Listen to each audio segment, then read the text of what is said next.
To say hello, everyone, and welcome to today's webinar. We are so excited you could join us for how Brightling sets up their People Development Program for Success. Please note that this session is being recorded and will be available later. My name is Luca, and I'll be supporting the session from Sharpist side. And so here's what we're going to talk about today. A lot of us in L&D spend time building programs that, well, sometimes they just end up checking boxes, right? But today we're going to look at how to design programs that make a real difference. And we'll talk about everything from spotting the real business need to making those critical decisions that led to high engagement. And to walk us through all of this, I'm really excited to introduce our speakers.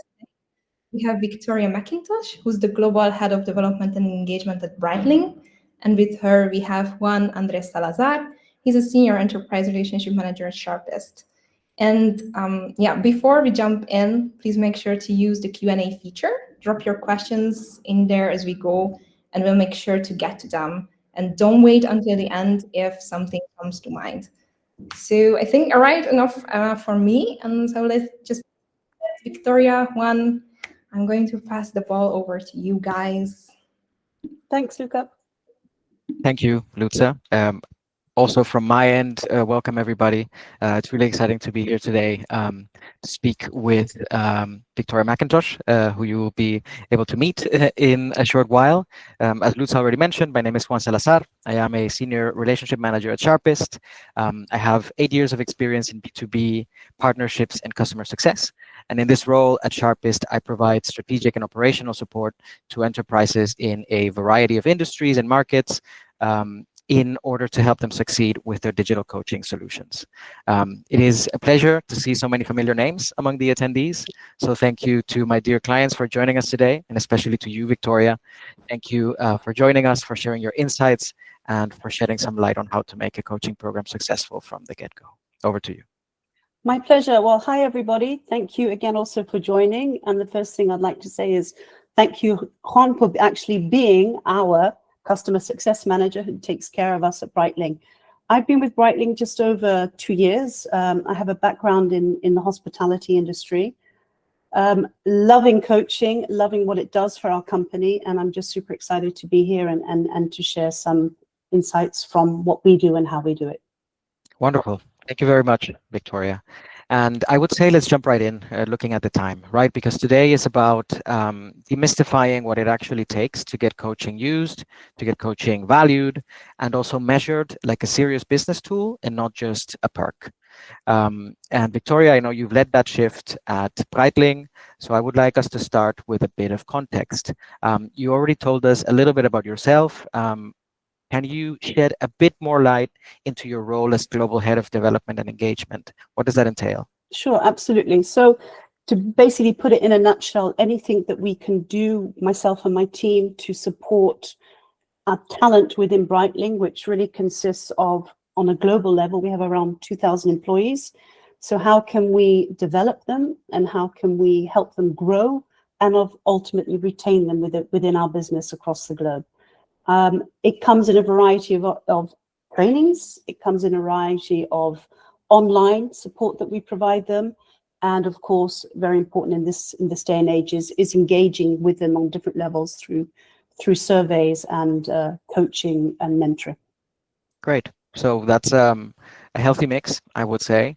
And that also helps us understand the scope of your role and of your team a bit better. I think to better understand why your design choices were made, so program design choices, and also why they matter, we need to give our audience a feel for the environment that you're designing for. You already mentioned the employee count at Brightling, so about 2,000 people. I would like us to anchor in Brightling for a bit longer. Sure. Can you give us a bit deeper look into the organization? So you already mentioned, as I said, the scale that you're operating at, but what do you think makes Brightling unique as a company? Well, what makes us really, from my opinion anyway, is our continuous development in terms of our footprint globally, in terms of the range of employees that we recruit, the passion of our employees, and also the diversity from our watchmakers to our marketing, to our As you can see behind me, our wonderful team that do all the decoration and the setup in the stores. And then, of course, to the team that put it all together, from selling the watches, our great retail team. So really, I think it's really the diversity and the fact that luxury for us, Breitling, that we have our 3 brands in our house of brands. We're constantly living with that timeless, embracing, reinventing with integrity, and really going with the future, making sure that we take our people with us on all different levels. Very good. Yeah. So I hear diversity, I hear a passion, a purpose, and of course a rich history. That is really insightful. Thank you, Victoria. Pleasure. And now we've covered the who. I mean, you obviously, the where, Breitling. Now I would like us to get into the why, into why you started this this coaching journey, let's say, with Sharpist. And let's take it back then to the origin of your journey with Brightling. So you joined the company just over 2 years ago. And I wanted to know, when you first arrived at the company, what was the status quo? What was in place in terms of people development? Right, I have to say, for a company of the size we had really a reasonable amount of let's say, portfolio of things available for our employees, which we call them squad members. And it ranged from online courses that they could do to face-to-face trainings that we had. And we did also at that time have a coaching platform that we were working with. So we had a range. And again, for us, what was important is working across the different nationalities, the diversity of the countries, that we could provide tools and a good strategy that could meet the needs of all of our employees, not just in one market only. And that sounds like quite the challenge, bringing it back to the variety of roles, of interests, of areas of impact in such a company. It's, I think, tricky to hit the right balance and to really know what to offer to everybody. I also think that most organizations have some sort of variation of this setup that you mentioned, learning content, training catalogs, occasional coaching, maybe a platform here and there. And I guess where things get interesting is realizing or knowing where you can optimize and where you can pull some levers to bring even more performance to your learning and development efforts. When you first arrived in the setup, or I guess, after a few weeks, months, whatever, you would have gotten more familiar with the setup. What specific challenges were you seeing after this amount of time with the existing setup that made you realize that something could be changed, something could be optimized? Please tell us a bit about that. I think, when I joined, it was really optimizing what we had and getting more traction. Whether it was an online course, whether it was a face-to-face development, and reanalyzing the needs. Because again, in that changing market, in how things change and the rapid dynamic environment that we're in, and Brightling, we are constantly moving, constantly changing and evolving. We need to have the right strategy portfolio of learning and development need, basically that structure that supports the needs of that range. So it was really reanalyzing it first of all and saying, this, and looking at the activity, that was really important. So how is it being used, or should we invest in something else? It was really kind of re-looking at it, making sure if that works, we keep it. If it doesn't, let's replace it with something else. And that was really the first look of what I needed to do with my team.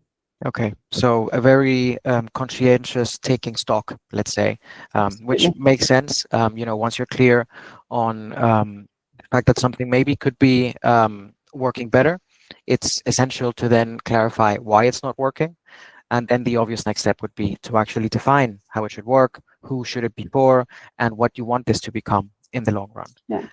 And I think one of the biggest, sorry, one of the biggest things is always to consider what I like to call as method in the madness. Why are we doing what we're doing? And not that it's a tick box exercise, and that it's fit for purpose. And for me, that's really critical in everything that we do, that it really fits purpose. Yeah, and I like this. I like what you said, because it's kind of a natural segue into the next sort of batch of questions that I wanted to ask you, because I wanted to get a bit more strategic, kind of zoom out from individual stock taking, from checkboxes and whatnot, tools, vendors, etc., and looking actually at positioning, maybe, which is, I think, is a very key factor in coaching. because in many organizations, coaching is perceived in different ways.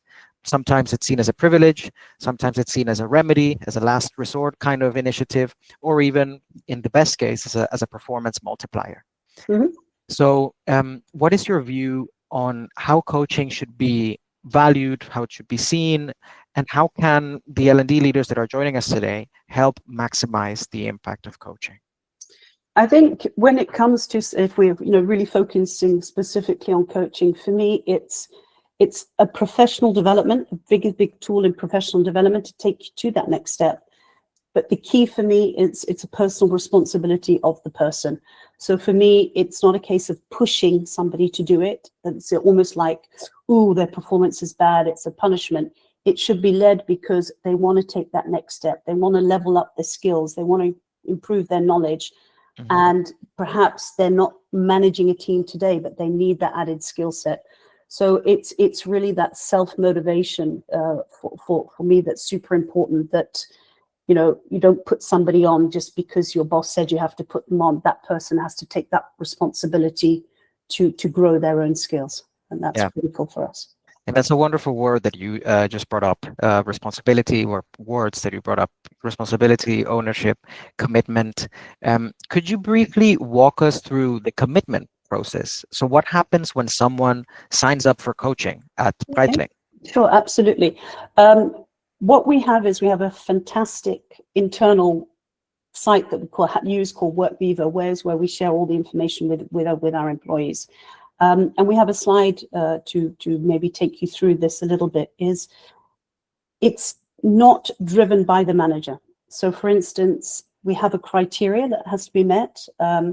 Has to be somebody who has direct reports. Mm-hmm. So I don't know if you'd like to, Luca, maybe just share that the slide. Would that be possible? Yeah, sure. That would be great. So basically what it is our employees are then, this is just a screenshot from our WorkVivo. So we talk about boosting your development with a personal coach.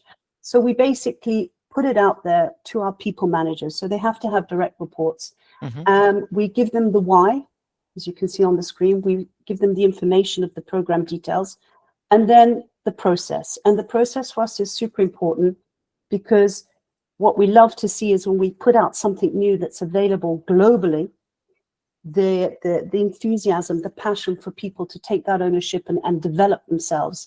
But here what we do is we have a specific form that they need to fill out, and the form really gets their commitment, saying this is about you, this is not about your boss. If you want to do this coaching journey, it's for you and it's for your development, nobody else's. Mm-hmm. Therefore, we ask them to commit to a certain number of coaching sessions. We ensure that they have what's called an individual development plan.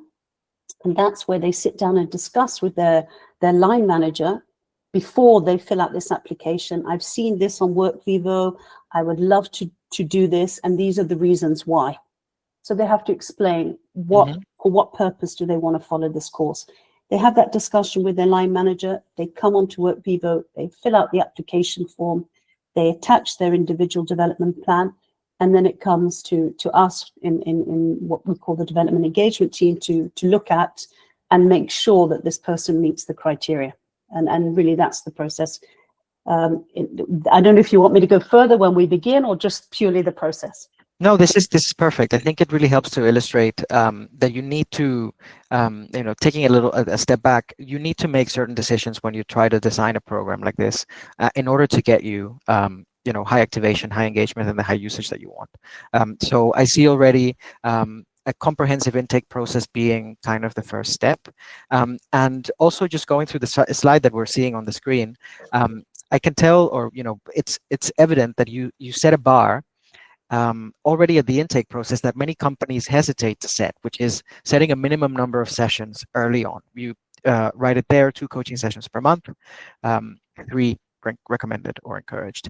And I think that's a fascinating and very interesting point to make to learners, because it treats coaching as habit formation, not just something that you consume or that you show up to every once in a while. And I would say that benchmark is pretty high, actually. Also being able, as working at Sharpist, seeing the benchmark, seeing the averages around among customers, 2 45 sessions per month, even 3 within the first month, is quite quite a bold benchmark, let's say. What was your thinking behind this, or how do you enforce actually, people being as consequent with their coaching as you wish them to be? Yeah. It starts off with, again, referring back to that personal commitment. What we say to our employees that are interested to join, we say, the company is investing in you. We are putting this time, we're putting this energy, and of course, the cost of the coaching. It's an investment in the employee. So for me, we're giving, you're taking. Let's meet us halfway and commit to it. And we have seen in the past, through past data that we've looked at with our previous suppliers, is, and I guess there was also a question around, wow, Victoria, 6 months, it's a lot to do in 6 months. But we've seen, and again, it goes with our dynamic environment that Brightling is we like that focus in the 6 months. People feel that they can commit to it, that they're passionate about it. And then after the 6 months, perhaps they want to try something else. So it then sort of kind of drops off a bit. So we try to get the maximum out of it for them.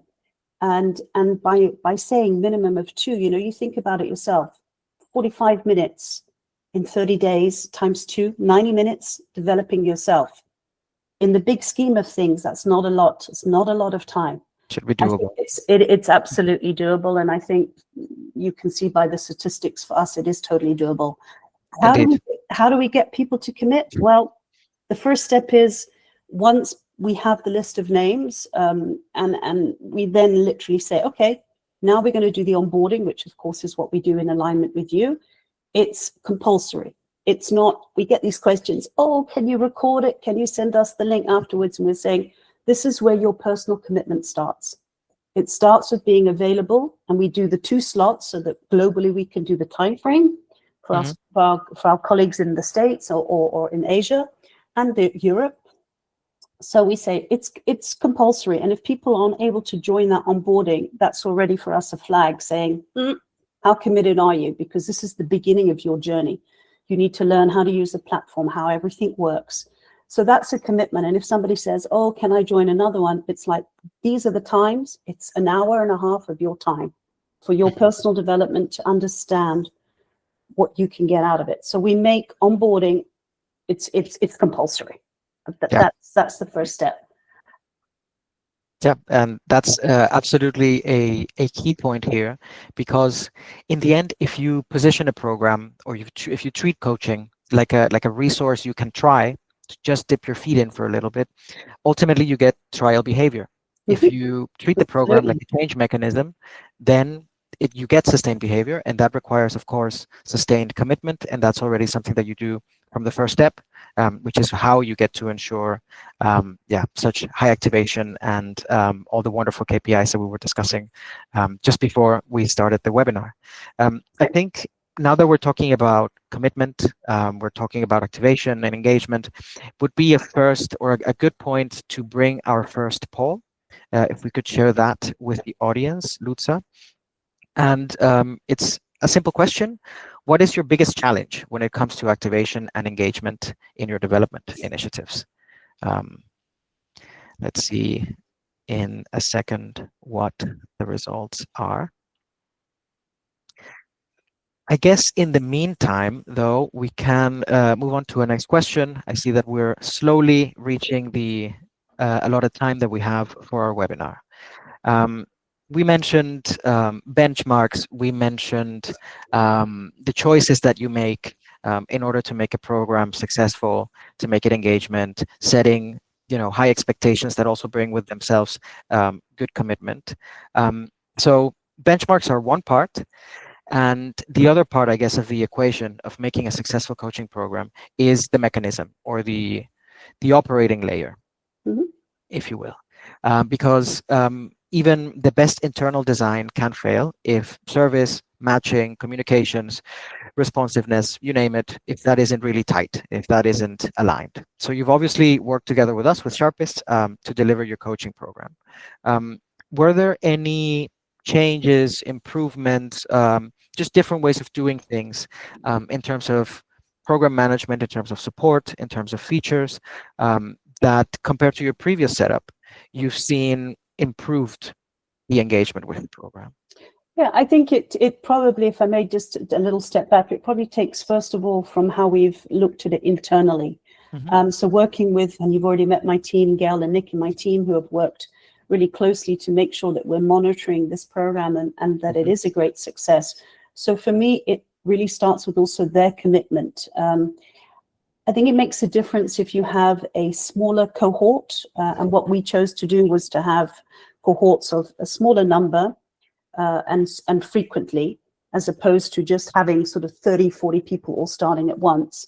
And I feel that that's also a lot easier to manage and make it more personalized. I think from the support from Sharpist is, again, that flexibility to have 2 onboarding sessions is super important for us because of the time zones. So that was very important. And also to allow this ability to, we would like to do 2 coaching sessions. That's what we recommend. We recommend 3, but 2 is a must. And I think that understanding and support mechanism that has come from your side to say, okay, yeah, that's what you guys want to do. That's what we're going to go with. Whereas previously we've had, oh, well, that's not really a good idea. That's not really what the standard have done. And we said, yes, but we've learned by doing. And as a company, this is what works for us.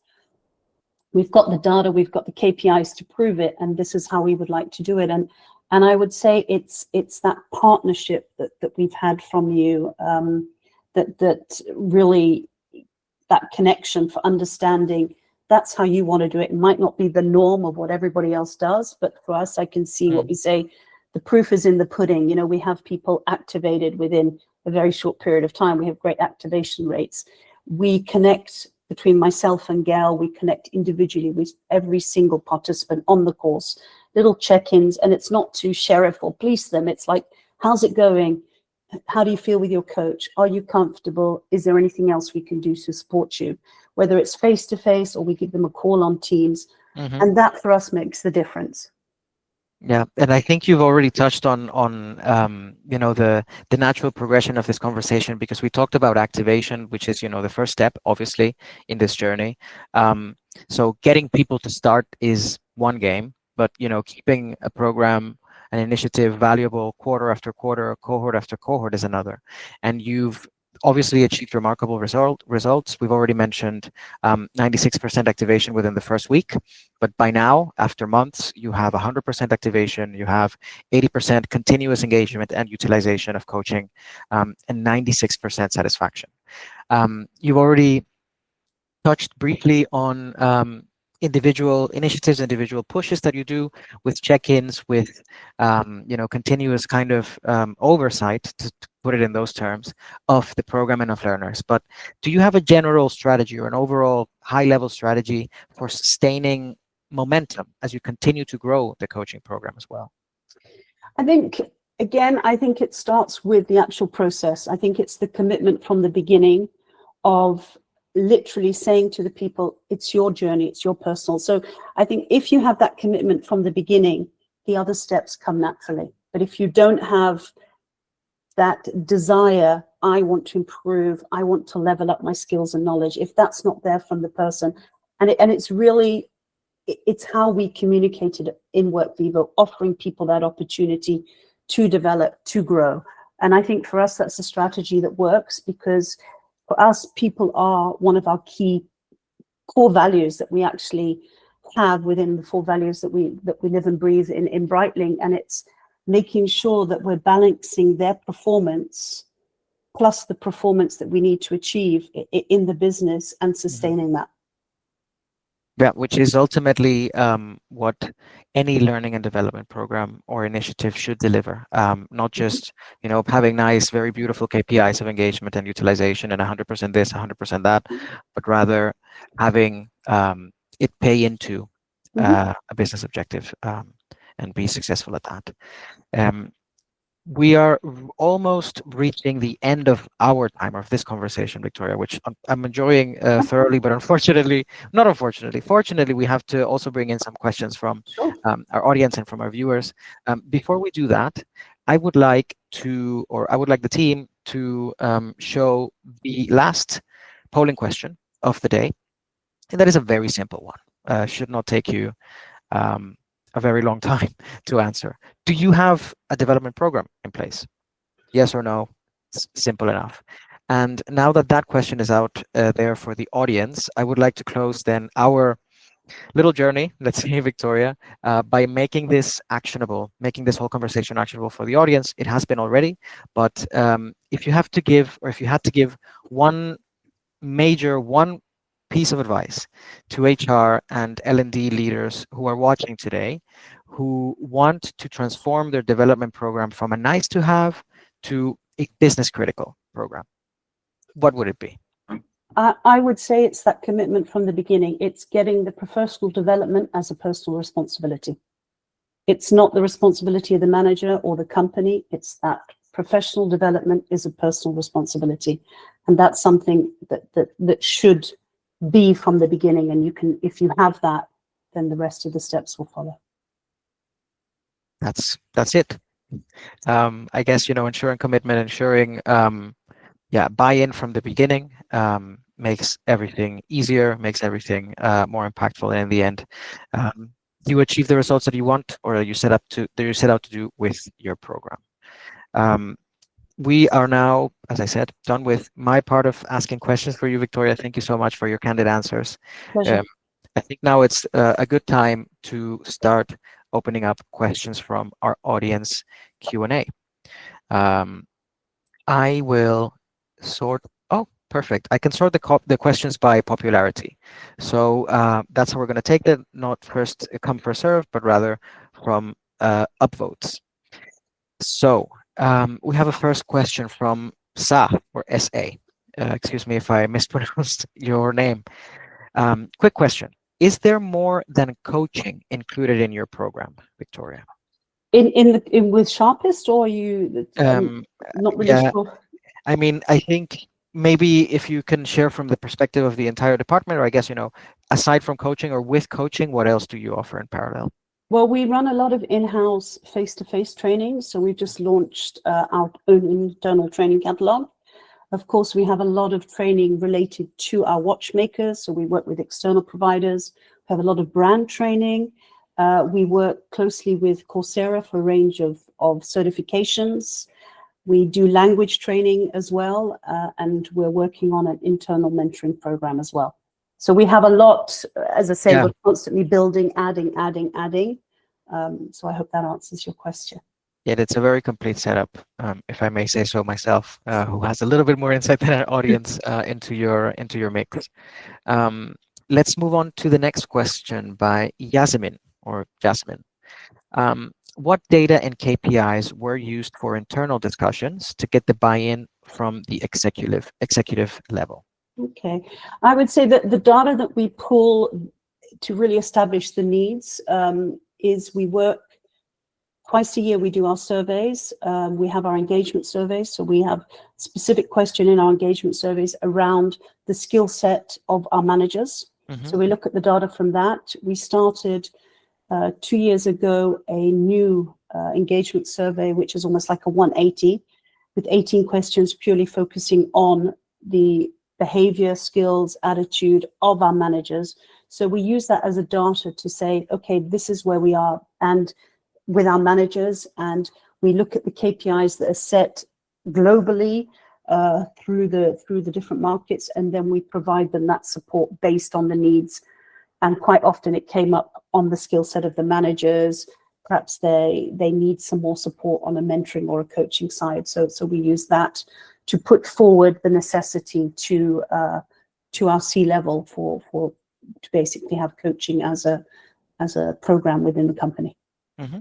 Interesting. And that was I guess, adding now my own question here, was the decision, do you think, from the C level executive stand based on this data, based on just numbers, or was there kind of a complete picture? What else kind of played a part in that decision making? There's also a part of the face-to-face discussions that our C-level would have had with department heads, with our managing directors globally.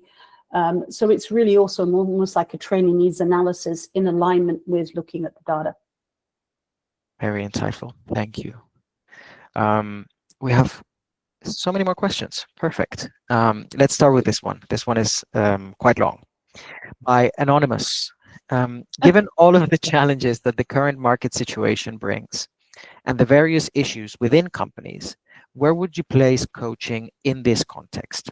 When is the right time to use it, considering that this is also an investment and there are many other initiatives to compare it with? Okay, it's a great question, Mr. or Mrs. Anonymous. What I would really say is coaching for me, as also mentoring, I mean, they're completely different in some respects, should be the backbone of your people managers, of your managers, because if you're taking your supervisors, your team leaders, and again, talking about retention, growing from within, today's supervisor or team leader, tomorrow will be assistant manager, etc. You have to have programs in place that can support that. And in this fast business environment, we can't leave that as an ad hoc suddenly, oh, we need a boutique manager, the supervisor's almost ready, but we need to get him ready to move up to the assistant manager, and the assistant manager to the boutique manager. If you don't have those programs in place, for me, it should be the backbone of the organization to support. And again, I think that transition, one thing we didn't touch on, Jean, was, of course, that transition from that most people saying, oh, face-to-face coaching is the place, is the way to go. And again, in the environment we live in with the different time zones, that's not always feasible, not to mention the cost implication. And since COVID, I think people are a lot more comfortable with the online coaching and that connection you can still have with your coach. And again, for me, this should be a backbone program that should be in any organization.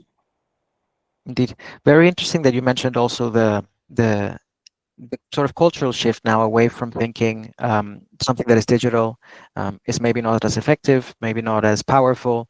At least, from our experience at Sharpist, it's been quite the contrary. And that's, it's also something that supports our mission, right? To want to bring this to as many people as possible. We know that digital coaching works as well as in-person coaching, and the whole host of benefits and advantages that it brings companies is not to be underestimated. Cost, obviously, being one of the key factors here.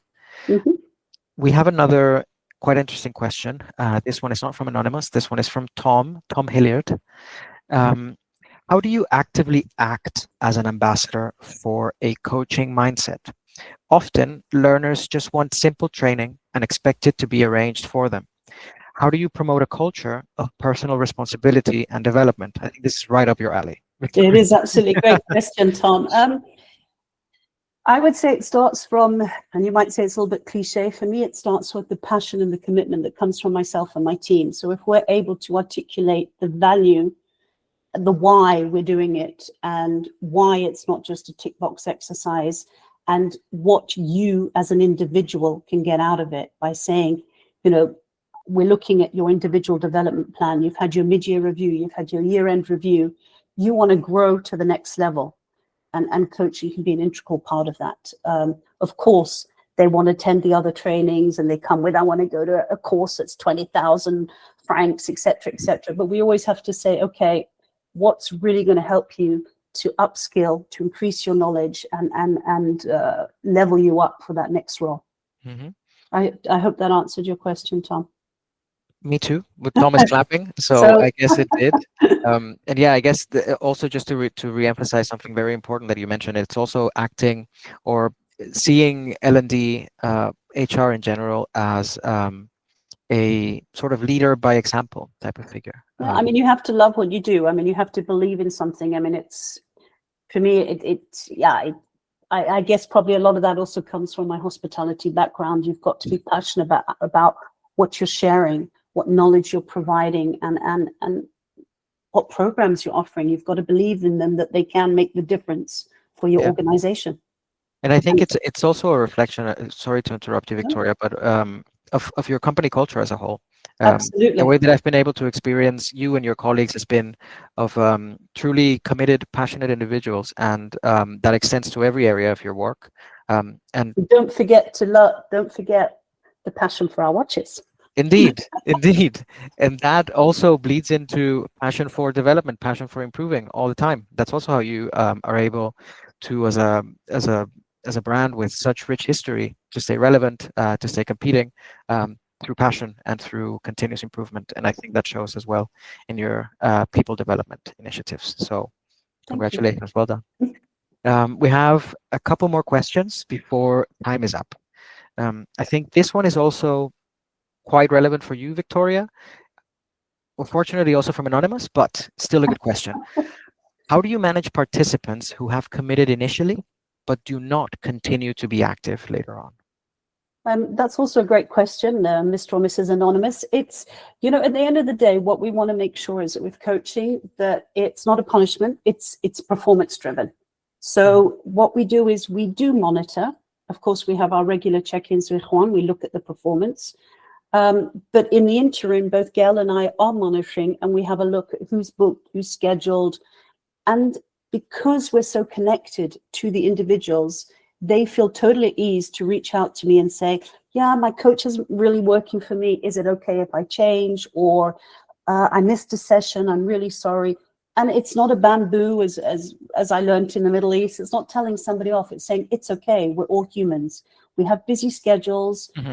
We have so many things going on.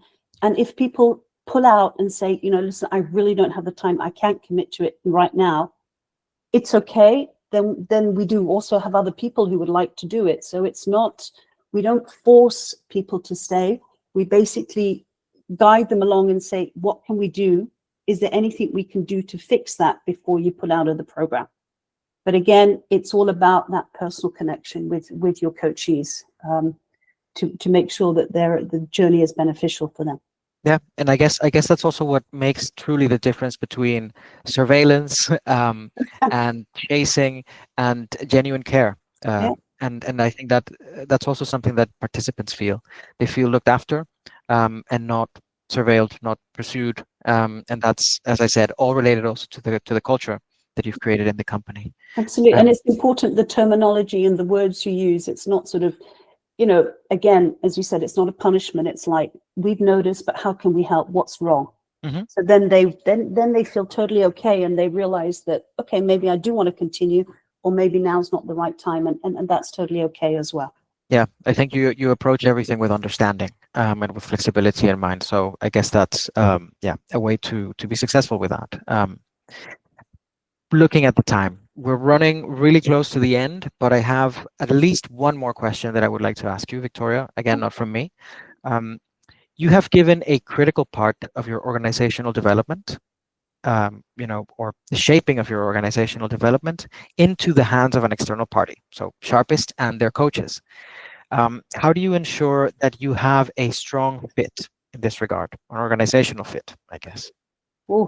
I'm sure Henrik would be able to answer that one very well, but I'll give it a shot before Henrik might want to jump in. But for me, what I would say is that initial connection. It is, regardless, the product is absolutely important. That's critical. I mean, we wouldn't even have gone further with the discussions if the product didn't meet our needs. For me, I'm a super advocate of change. I like to try new things, but not just for the sake of it. The product has to match what we're looking for. And the alignment for myself and my team was the feeling of something new, something different. That element, which I'm always saying to you guys, is absolutely massive, and there's a big opportunity for that, is the group coaching.